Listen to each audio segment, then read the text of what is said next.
So you've probably heard that we're heading off a cliff. Society is like a car heading off a cliff edge. That's not it. It's worse than that. We're already off the edge. We're tumbling down the cliff. What we have to do is something which has never been done before. We have to arrest our descent, and then we have to start painfully climbing back up the cliff again to reach some kind of safety on the cliff top. As Molly said, this is about life or death. Last summer, unprecedented heat wave in this country. Our crops were baking in the fields. Not so much on this side of the country, although they were, especially on my side of the country, on the east side of the country. Some crop yields went down 30-40%. Unprecedented heat wave, but it ended in July, you may recall. Well, what if it had gone on into August, September? We are moving into a space we've never been in before, and it's a space of vulnerability, and each year the vulnerability grows greater. There could come a year when that heat wave does go on. It could be next year. We may be having an El Nino coming, which means that the world's climate is probably going to be even worse for the next few years than it has been the last few years. You think, well, Britain's a rich country, right? It's not going to be for us like it is for people in Bangladesh or Nigeria or whatever. But they call it multi-breadbasket failure. Multi-breadbasket failure is when the places that the world gets its cereals from, its staple crops, all start failing at the same time. Every year we move further into this unknown, this dire, dangerous space, makes multi-breadbasket failure more likely. So we are out of time. Yeah? The Green Party says we need to go carbon net zero and biodiversity loss net zero by 2030. Labour in their manifesto, they're a little bit vague actually, but they seem to be now saying 2040. In Extinction Rebellion we say 2025. In a way, none of this matters. It's all about doing everything we can right now. It's just like carbon net zero, go. Do it as quickly as you possibly can. This is an emergency, it is a long emergency, we are out of time. We needed a green government a generation or so ago. I mean, we are so out of time, we are so behind the clock. And remember also, if you get distracted ever by these dates, like 2025, 2030, remember what Antonio Guterres, the Secretary General of the United Nations, has said. He said, if we don't start acting by the end of 2020 in a serious way, if we don't turn course by the end of 2020, there's no way we're going to hit the 2030 deadline that the UN has imposed. Remember, that's way off the pace as far as Extinction Rebellion is concerned. But he's saying, even for that 2030 target, there's no way we're going to reach that unless we start changing the systems now, within the next, well, it's now 13 months. So we've got 13 months, according to Antonio Guterres. This is not a drill. We are staring down the barrel of ecological and climate collapse, and that means civilizational collapse. And we all know, right, really, that there is one party with the joined up policies that come closest to addressing this epic crisis, and that's why we need Green MPs now. As Molly said, this could be a parliament for 5 years. That takes us all the way through to 2025, the Extinction Rebellion deadline. Or maybe we're going to get one more chance if this parliament is hung like the last one was. You know, maybe if this parliament is hung and we don't quite get a Green MP in this time, maybe we'll be able to get over the line next time in a year or two. But you can't take that for granted. Here in Stroud you had extraordinary results in the May elections for the Green Party. And now, of course, the Lib Dems are standing aside to give a clear run for a Remain party, to give a Remain party a shot at winning. And that's here, the Green Party. Now is the time and the opportunity. And I want to add something else to that. Molly mentioned Caroline Lucas, our wonderful colleague that we both worked with for many years. I've got to tell you, Caroline wants and needs colleagues from her own party. And that's one of the reasons why she keeps coming here to Stroud. She wants and needs Molly and hopefully one or two others beside her. It's not good enough having the odd friend in other parties. And if any of you are thinking something along the lines of, well, yeah, but our Labour MP here, he's done some good things and he's done some kind of pro-XR things and so on, that's undoubtedly true.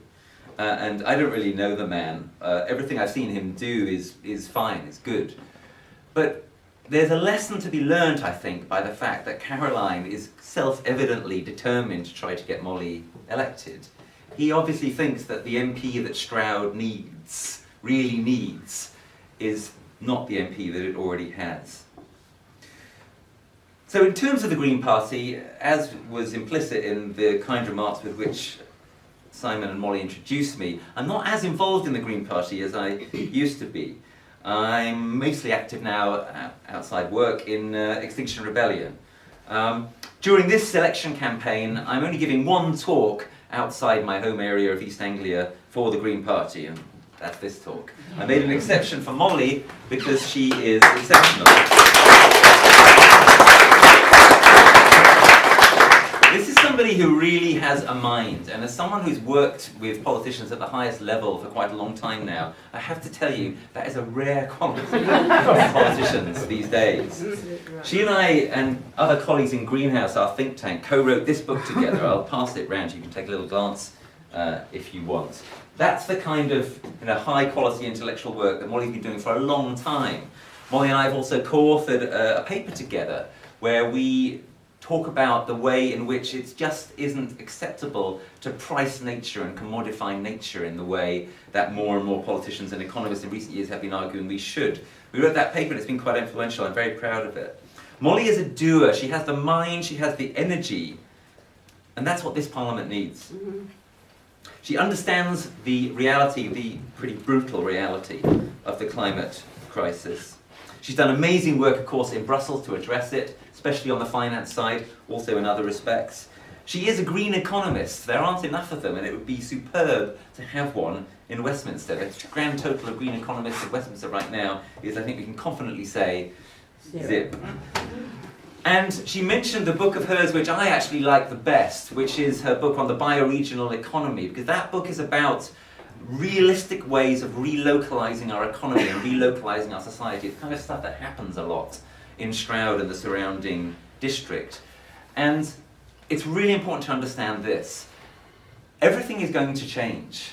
Yeah? And the only question about the time that is coming is whether everything changes due to us intelligently and rapidly changing it, or whether brutal change gets forced upon us as our society starts to collapse. Everything is going to change, and one of the things that means is the future will be more local. Globalization is going to go into reverse to some extent. That is fact. It will either happen, as I say, through an intelligent redesign and a genuine subsidiarity and a bioregional economy, or it will happen because society will start to collapse. And when society starts to collapse, then you're more local because you're basically scrabbling around in the wreckage trying to feed yourself, and you're not flying off to Alicante or wherever anymore, because it doesn't matter very much, that kind of thing, when you haven't got enough food to eat. The future will be more local, and Molly is a brilliant voice for painting the way towards that future. You can't bargain with the atmosphere. Yeah? We are out of time. We have to do this now. We're asking government to act adequately now, and we have to do the same. We have to mean it. And I want to put forward a hypothesis, which is that the reason that you've turned up here today is that either consciously or unconsciously you are aware of that we have to mean this, and that this is our opportunity to do it. I think that you already know most of the things that Molly's been saying and most of the things that I've been saying. You perhaps just don't usually hear it said quite as directly as I say it. So I want to do something a bit unusual now. I want to ask those of you in this room to make a little commitment. Are you willing to commit to do something small and concrete for Molly, to try to maximize her chances of being elected? I want to ask you, are you willing every day between now and the election, there are 20 days left till Britain goes to the polls, are you willing every day between now and the election to ask someone to vote Green at this election? Would you do that? Would you do that for me? Would you do that for Molly? Would you do that for your children? I'm getting some that's good. Yeah. So I'm going to ask you now, if you feel able to, those of you who are saying, yes, I'm going to ask one person, at least, every day between now and the election to vote for Molly Scott Cato. If you're up for that, put your hand in the air. Wow, that is a clear majority. Brilliant. So that, that could be right there by my quick calculation. That could be about 300-400 votes being swung. That is significant. That is not to be sneezed at. My view is that nearly everyone, if they really put their mind to it, has one of three things that they can apply to something like an election campaign. Either time, or influence, or money. Let me very briefly explain, going now one step beyond what I've already asked you to do. If you're someone who is fortunate enough to have some, I know that many people in this room are already super committed, but if you're someone who is fortunate enough to have some spare time in your life, if you're someone who is perhaps retired or has a part-time job, whatever it might be, there is so much to do. I know very, very well. There is so much to do on a campaign like Molly's in the next 3 weeks. And I'd urge you to join the campaign, to get out there delivering some leaflets or stuffing envelopes or knocking on doors, whatever it might be. There's so much to do. So if you've got time, think about putting it into that. Really think about meaning it by doing that. Or if you're someone who's relatively time poor, well, maybe there's something that you could do which would have a real influence that you could do in quite a short amount of time. For example, maybe you're somebody who knows a local journalist. Could you have a quiet word with them, maybe about this event, for example? Or maybe you know some local celebrity who could come out with an endorsement of Molly. She's already got some really great endorsements stacked up, but you can't have enough good endorsements. Or maybe you know someone who's rich. And you could tap them up for some money. And that brings me to my third way in which you can contribute. Money. If you're someone in this room who is time poor, but you're lucky enough to have money. We don't like to talk about money in England, do we? But it's important. It can liberate a lot of stuff and a lot of time.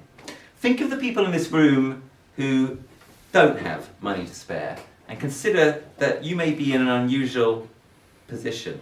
Let me tell you very, very briefly a story about money and the Green Party. Why did Brighton Green Party become the place where we got our first MP? Well, there's a number of reasons, and we could talk about them. But there's one reason which not enough people know, which is, it's very, very simple, and it comes down to what one person did. One person, about 20 years ago, left their flat in Brighton to the Green Party in their will. And when they died, the Green Party was able to take that flat, and by that time it was actually worth quite a lot of money. And they sold it, and that gave them the money to fund significant staff time for the next several years.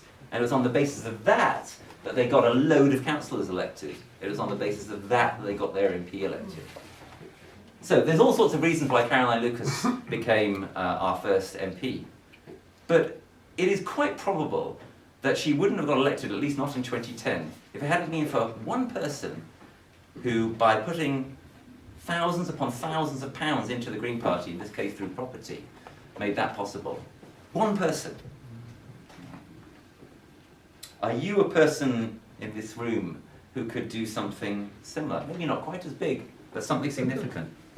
Molly mentioned the grief that a lot of us are feeling at this time as we see the natural world being killed around us, and avoidably so. I want to introduce another concept, regret avoidance. Regret avoidance means try to act in such a way that you're not going to have foreseeable regrets later, that you didn't do something. So picture 10, 15, 20 years time down the road, and perhaps things have gone in a pretty catastrophic direction. And maybe your child asks you, well, what did you do in the climate war, Daddy? What if your answer is going to be something like, well, I kept £20,000 in an ISA for a rainy day. I didn't realise the banks would all collapse. I wouldn't even be able to use it. If we make it through what is coming, that will be the greatest human story ever told. And I want to invite you to be a part of it. If we don't make it through what is coming, then you really don't want to be left with regrets. You really don't want to be left thinking, I could have done more. If only I'd done more. So when I ask those of you in the room who may have some money put away somewhere, when I ask you for money, I'll be honest with you, I'm not asking you for £5 or 50 quid. I'm asking you to be honest with yourself. Can you spare £500 or £5,000 or £15,000? I bet a few of you can. I gave a talk like this in the Isle of Wight recently. Someone came up to the candidate after the talk and just wrote her a cheque straight off to the Green Party for £10,000. And that has completely transformed their campaign in the Isle of Wight. I'm asking you to help us take this campaign to a whole nother level. So if you have a checkbook with you, I know they're a bit old-fashioned, if you have a checkbook with you, you can write one now. Or you can sign up on the Molly crowdfunder site, which is a very good site. You can do it on your phone. Or you can do it when you get home, if you need to make a bank transfer or something. Or you can give to the National Green Party if you prefer and spread the wealth around. But seriously, if you're in that position, some people in the room aren't, some people in the room are. Think about it. We are trying to do something historic here. You can do something historic here with the aid of your time, your influence, or your money. So to come back to where I started, we are off the cliff. We have already breached a number of key planetary boundaries and limits to growth. But of course there is also this beautiful truth that Molly alluded to. I call it the beautiful coincidence. The beautiful coincidence is that the very things we need to do in order to guard against ecological and climate and societal collapse are the very things that we need to do in order to make our lives better. Yeah? If when we relocalize our economy and our society, when we get to know each other better, when we tackle loneliness, when we tackle ill health and obesity by having more people having more active lives and spending less time in their cars and maybe more time growing food, all of these things go together. The mental ill health crisis that is well underway at the moment, horrendous mental ill health crisis, it's going to get a lot worse. It's going to get a lot worse as more and more people wake up to the horrendous situation that we are creating for our children and our grandchildren. Because remember, part of the reason why we are off the cliff is because there are time lags in the system. Yeah? The ocean is heating up, that heat will gradually release. We've set off feedbacks in the Arctic, we've set off melting permafrost. Even if we manage to do what Extinction Rebellion calls for, the situation in our world is still going to deteriorate for probably another generation minimum after that. That's why we're off the cliff. Yeah? So when you think about that, remember also the potential upside of all of this. The beautiful coincidence is the things we need to do in order to rein that situation in, and in order to start climbing back up. I called it a painful climb, but it can also be a joyful climb, because we're going to be able, if we do this, if we arrest collapse, if we do this historic thing, we're going to be able to make ourselves in the process more healthy. We're going to enjoy better food. There's going to be less loneliness. There's going to be more community. These are two sides of the same coin, and this is crucial to Molly's work. We need a cohort of Green MPs, possibly holding the balance of power. We need it now. That cohort could be crucial in making the difference between whether or not we arrest our descent and start to climb back up again and start to instantiate the beautiful coincidence, or whether everything goes to shit. We're off the cliff, but what happens next depends on what we do. And you cannot unlearn what you know. You cannot unhear what you've heard. Never doubt that a small group of thoughtful, committed citizens can change the world. Indeed, it is the only thing that ever has. The group of people in this room can without doubt change the composition of the next UK Parliament. That is a fact. So I want to say to all of you, act now with the conviction that we can get Molly Scott Cato elected as your next MP. And I want to end with a word from a fellow rebel of mine, which I find very inspiring. He said during the October Rebellion, "I'm a rebel so that I can look my grandchildren in the eye." And that is the same logic that applies here. If what you do, if what we do makes the difference, and Molly gets elected, then that's the kind of thing which will be the best that we can do right here, right now. If we manage to achieve that, then I think you'll be in a better position to look your grandchildren in the eye. Thank you so much for your attention and for your commitment, whatever it is. Thank you.